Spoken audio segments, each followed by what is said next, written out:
Hello friends. Today we will talk about operators. We have used these operators in our previous lecture, but we have not talked about this. So let's talk about these operators.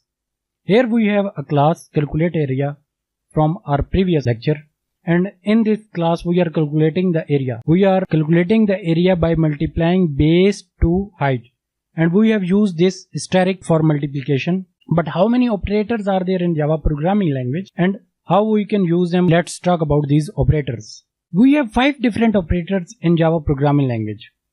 Addition, as you know, addition, its same function as it does in mathematics.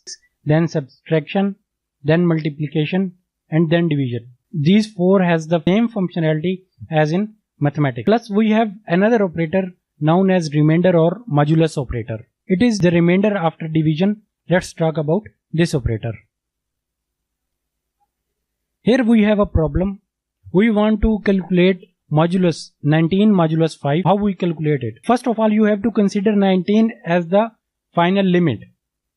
So we have to pick any value less than or equal to this 19. And we have to pick the value of multiple of 5. As we know, if we multiply 5 by 4, then we will get 20, which is out of range of our final limit, which is 19. We will multiply 5 by 3. Our product will be 15. Now we will subtract this product from our final limit and we will get the answer. And one another thing, our answer will always be less than our divisor, and in this case our divisor is 5. Here is second example. There we have 207 modulus 10, and 207 is our final limit. Now we have to get multiple of 10 less than or equal to that final range. As we know that if we multiply 10 by 20, we will get 200. But if we multiply 10 by 21, then we will get 210, which is more than the range. Now we will subtract this 200 from 207 and we will get the remainder 7, which is less than 10. In third example, we have to calculate 15 modulus 8. In this case, if we multiply 8 by 2, then we will get 16, which will be greater than our final limit. So we will multiply 8 by 1 and we will get answer 7. But if we have our final limit less than our divisor, then we will get that final limit as answer. But if we calculate modulus of it, if we multiply 8 by 1, we will get 8, which is greater than 3. We will multiply 8 by 0 and we will get our highest product in range, which is 0. Now we will subtract this from our final range and we will get the answer 3, which is less than our divisor 8. Now let's practice this modulus operator in Java programming language. Go to file and create new file.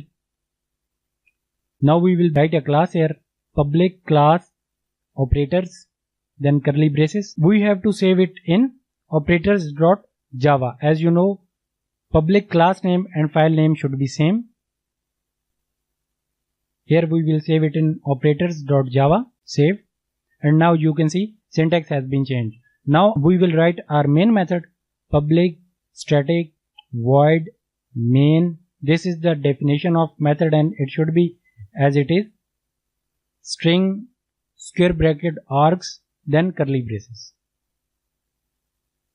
And now here we will declare integer type variable number 1 and we will assign value 15 to this variable. We will declare another integer type variable and its name will be number 2 and we will assign value 8 to this second variable. Now we will declare another variable of type integer. Its name will be result and we will save 0 in this value. Now in result we will save the value of number 1 modulus number 2, and as you know, answer should be 7. Now we will print this and let's see if it is working as we have understood it. System.out.println, we will pass string as a parameter in this method, result. Now we will write on second line system.out.println, we will pass the variable result. Now we will save it. Now we will compile it by the command javac operators o, press tab, you will get operators.java, press enter to compile it. And here you can see we have not got any error. It means that we have compiled it correctly and we don't have any syntax error. Now we will run it to check if it is working correctly or not. Java operators without extension. And great friends, here you can see we have got the result 7, which is the modulus of 15 and 8. You can practice in your own time and you can use other operators to check and understand their functionality. If you have any problem, feel free to contact me. That's it for today's lecture. In our future lectures, we will learn more about Java programming language. Subscribe to my channel to get updates for more videos, as I will be uploading more videos. And if your concepts are now very clear about programming and these operators in Java programming language, then share this video with the community to help them understand Java correctly with concept and examples. Thank you for your time.